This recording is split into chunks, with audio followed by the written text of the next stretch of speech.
बहुत पुरानी बात है। एक गांव में ऐब बीबी नाम की एक नेकी औरत रहती थी। लोग उसे गरीब समझकर नजरअंदाज कर देते थे, लेकिन अल्लाह के नज़दीक उसका मुकाम बहुत बुलंद था। ऐब बीबी रोजाना चुपचाप इबादत करती, किसी से शिकवा न करती, और जो थोड़ा बहुत मिलता उससे भी किसी न किसी की मदद में वक़्फ़ कर देती।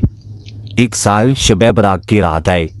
गाँव के लोग पटाखे, हलवा और रस्मों में मशगूल थे, लेकिन ऐब बीबी अपने छोटे से घर में वुजू करके सजदे में गिर गई। उसी रात उसकी आंखों से आंसू रुक नहीं रहे थे। वो सिर्फ एक ही दुआ मांग रही थी, या अल्लाह मेरी और सबकी मग़फ़िरत फरमा दे, चाहे मेरे पास देने को कुछ भी ना हो।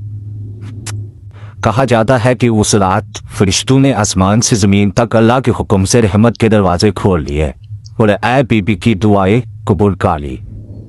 क्योंकि अमल नामा जब लिखे गए और शुरू हुए तो ऐब बीबी का नाम सबसे ऊपर लिखा गया, क्योंकि वो इबादत दिखावे के लिए नहीं, सिर्फ अल्लाह के लिए थी।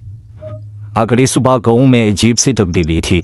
जिन लोगों के घरों में झगड़े थे, सुलह हो गए, बीमार थे, वो सेहतयाब हो गए, लोगों के दिल नरम हो गए। और जब लोगों ने ऐब बीबी को देखा तो उन्हें महसूस हुआ कि असर बरकत रस्मों में नहीं, सच दिल में माफ़ी मांग कर और इबादत कर गए हैं। उसे दिन के बाद गाँव के बुजुर्ग कहा करते थे कि शब बरात की रात अल्लाह देखते हैं कि कौन सिर्फ मांगता है और कौन सच में झुकता है। बेशक